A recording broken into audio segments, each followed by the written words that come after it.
And just like that, Penacony's all wrapped up.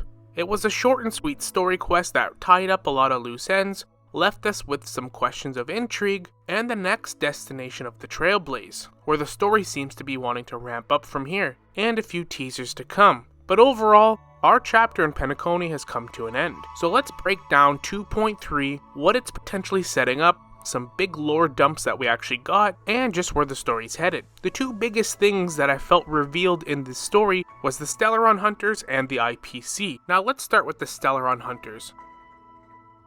Jade actually gives us a big lore drop and reveals that they all follow the path of the finality, which is actually something I predicted and just talked about in my Stellaron Hunters video about Elio being an emanator of finality, because how else does he have these scripts? I have a lore video in the works talking about our MC and how they're connected with the finality and the Stellaron Hunters, but Sam was supposed to die 3 times in Penacony, so she still had one more death in the Land of Festivities. Silverwolf helped her out during her second death, helping her get back. Essentially, for those of you that didn't pick this up, Silverwolf paid and asked for Sparkle's assistance to make all of Firefly's 3 deaths as safe as possible. And the third one being just a show, fireworks show. I know some people were disappointed in the masked fools and the elation, but that's just what they do. They avert your expectations at every turn. And we hear this talked about over and over again about these scripts and being able to bend and alter fate. And that is what Firefly is trying to do. She also suffers from memory loss and is cursed and wants to lift this and wants to live her own life.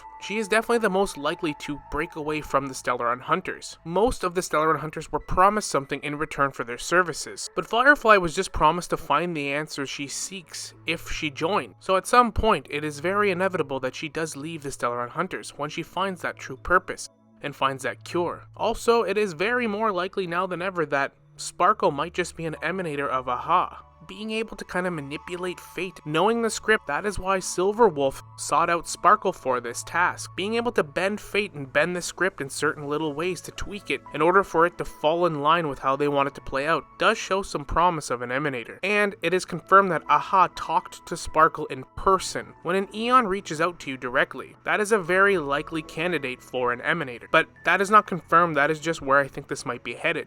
And Jade, like I said, confirmed that they follow the path of finality. So this is no mere feat. Speaking of the IPC, it's clear now that they know everything and anything that's going on.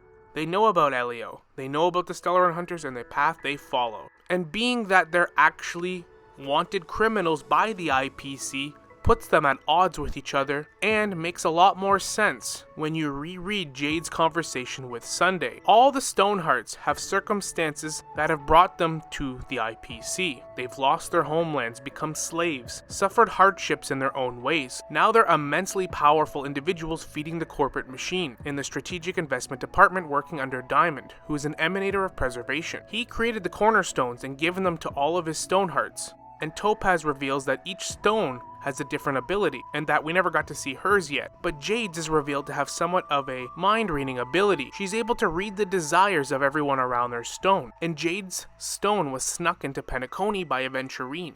We've seen that in 2.1 when Sunday confronts Aventurine with the stones. That means that Jade basically, to put it simply, wiretapped the family and has been able to get intel, which makes negotiating very easy, being already able to know their desires. So she was fully ready to go into negotiations with the Alfalfa family, and called their bluff to go public with Penacony. The IPC wants shares and wants to profit from the planet of festivities, and that is what they intend to do.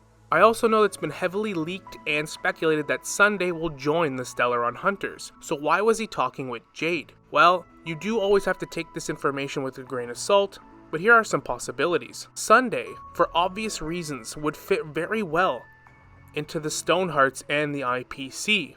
He'd fit much better there than the Stellaron Hunters. But because the IPC want to capture the Stellaron Hunters, having somebody infiltrate the Stellaron Hunters would actually be beneficial. Odie already revealed the IPC plans to control everything.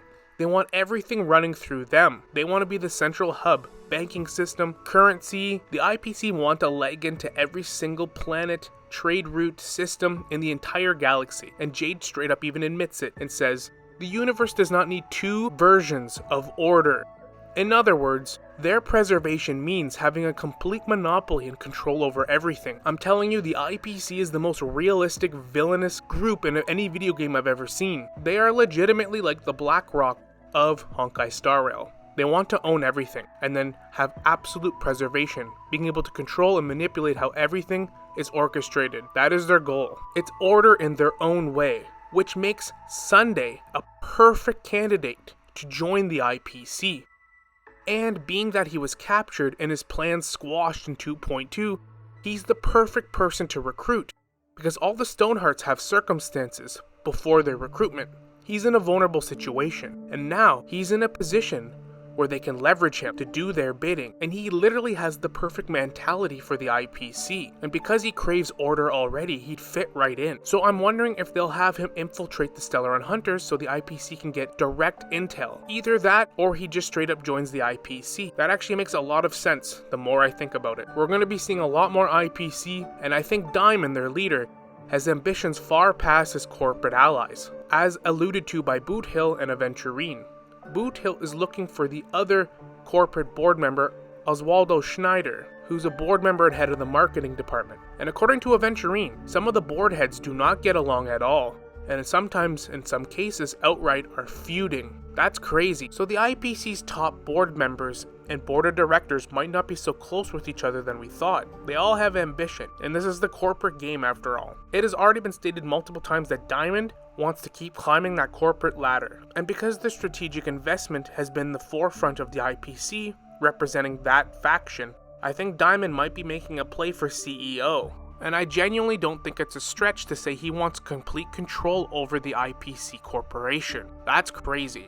But the fact that the IPC board members don't even get along is wild. Aventurine's totally willing to help out Boot Hill, a Galaxy Ranger, potentially take out one of the other board members in a different branch of the IPC. He even says it's gonna get spicy, so I'm very excited to see how this plays out, and if the IPC will implode from within. We got some loose ends tied up with Acheron, which was mostly just some fan service, things we already knew, like she's a self-annihilator, and she's trying to resist annihility, and that she's optimistic about the future and that our paths may or may not cross, and she alludes to how she thought we had met before, but sometimes her memories are so distorted that sometimes someone can seem familiar, but she hasn't actually met them yet. She's obviously also referencing other versions or exports of herself, like Raiden Mei from Honkai Impact, and just a lot more fan service. We also got a farewell to the other Trailblazers from Penacony, where Pom Pom actually complains that we've been using too much Star Rail power, and that we only have enough energy for 2 more jumps because we're taking too damn long on our missions. Trailblazers are deciding where their next mission or their next location will be when Black Swan shows up and says that Amphoreus is a planet where even the famous Akavili, the Trailblaze Eon, never reached, and that the planet is virtually unknown to most people, hidden outside the observation of the Garden of Recollection. And apparently this planet is monopolized by 3 different paths or eons, leaving its destiny uncertain, as it states. So that there's 3 different paths fighting for control over this planet, potentially, with obviously a Stellaron probably present there as well. As for which paths are fighting over this planet, I think it's safe to say Destruction and a Lord Ravager will probably be present for that. That's just speculation. The other 2 are completely anyone's guess. I don't think it'll be Harmony or the Order because we just had those, and we had Preservation on Belobog, the Abundance and the Hunt on the Xianzhou, so perhaps a new Eon, maybe Aha, and the Elation will play a bigger part, maybe fully of the Garden of Recollection, and that's why Black Swan is actually trying to get us there to begin with. I also think the Constance of Dalia will also know about this planet, considering she's more than likely a cremator of the Garden of Recollection as well. So I wonder if those Annihilation Gang kids will be popping up anytime soon. I have a video about that in the works as well I want to talk about. But as far as this next planet, it's really anybody's guess which 3 paths are trying to monopolize it. But that's going to wrap up the video and pretty much wrap up Penacony. I do got lots of other videos in the works on different aspects. I want to talk more about the Stonehearts and the Stellaron Hunters. I want to talk about Boot Hill and the Galaxy Rangers as well. But with that said, what were your thoughts on Penacony as a whole? Did you enjoy this chapter of Honkai Star Rail? Were you disappointed, or do you feel pretty neutral about it? Let me know your thoughts in the comments. Thank you so much for watching, hope you enjoyed the video. Like and subscribe if you'd like to see more content like this, and as always, we will see you on the next one. Later.